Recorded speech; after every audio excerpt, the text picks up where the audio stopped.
What is up, everybody? Mr. Purtis here. Welcome to the only quiet room in my household.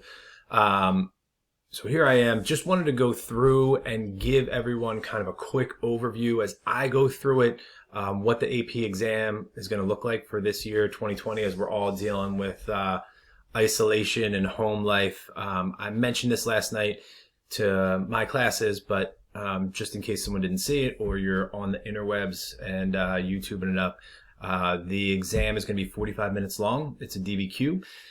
It is going to be online, so you're going to log into your College Board account, I'm imagining. A little more specifics coming that way, and you'll have 2 dates to choose from. So for AP World, let me click on this. It is either May, if I'm not mistaken, it's May 21st or June 5th. And the May 21st date, which is what I'm suggesting everyone in my classes take, will be at 2 o'clock.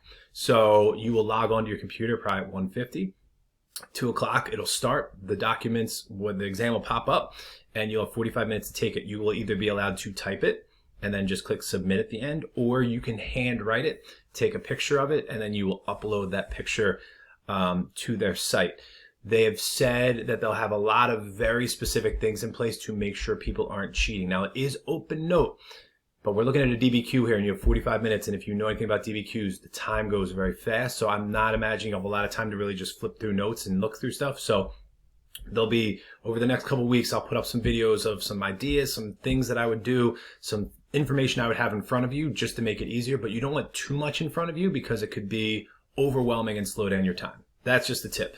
But I haven't really looked through the rubric yet and what they have. They said they were going to modify it a little bit, so I feel like I'm unpacking a new video game or console system, or my kids watch those little videos where people are unpacking like new toys and stuff. So let's do this. First of all, you're gonna, like I said, you're gonna have 45 minutes to respond to question 1, and then you're gonna have 5 minutes to upload your response. So we're looking at 50 minutes total. Hopefully you don't have any internet problems that day. I could see a lot of issues. The DBQ is gonna be 100% of your exam grade. So this is like all in majorly on this. So my guys, we spent a lot of time working on sentence structure over the course of the year, and paragraph structure. That's gonna come in huge handy here. So we should be okay, but it's modified. So here's the deal. The regular DBQ that we've worked on all year was 7, or at least for the second half of the year, 7 documents. We're only looking at 5 documents now. One of those 5 documents is going to be non-text based. And by non-text based, I mean it'll have a picture, a chart, it could be a drawing, a sketch, it could be anything.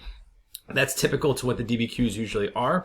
And I just want to come down here and see, like I said, I haven't really looked through this yet. So it looks like, all right, so these are kind of the bullet points, and I'm imagining each one of these is going to be a point, essentially. We'll get more information, I'm assuming, in the next couple of days. But first, you're going to need a thesis, obviously. You're going to need contextualization. So point, same thing as we've been doing. Contextualization, you need a thesis.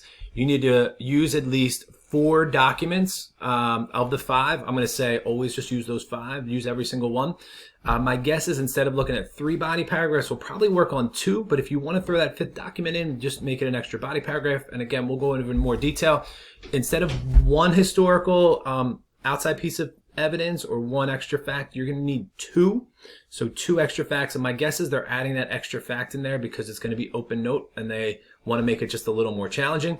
And then you're going to need to do HIP for at least 2 documents. So instead of 3, which is on the normal, you're going to do 2. So we're looking at, so far we got contextualization, thesis, which is normal. We're going to need to use 4 of the 5 documents, pretty much the same thing that we've been doing, and then HIP 2 documents. So my thought is it's going to be an intro paragraph, contextualization, thesis, 2, maybe 3 body paragraphs, but no more than 3.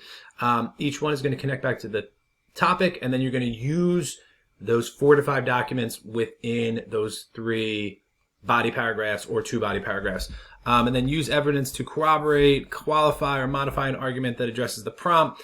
That looks like it's going to be our unicorn point, because we got 2, 3, 4, 5, 6. That's our unicorn point there. Let's just kind of ignore that, but maybe they'll make it a little easier this year. So we'll see. I'll kind of give a couple things just in case they make that a little easier. So that's what we're looking at. That's just a quick overview.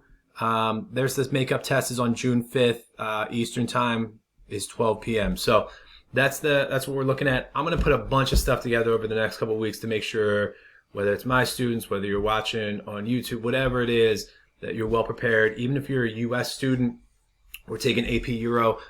All of this is exactly the same. So hopefully this is helpful. If it's not, whatever. Just don't watch any more videos. I don't know what to tell you. Stay safe. Be healthy. Isolate. All that good stuff. Drink lots of water. Be healthy. I'm out.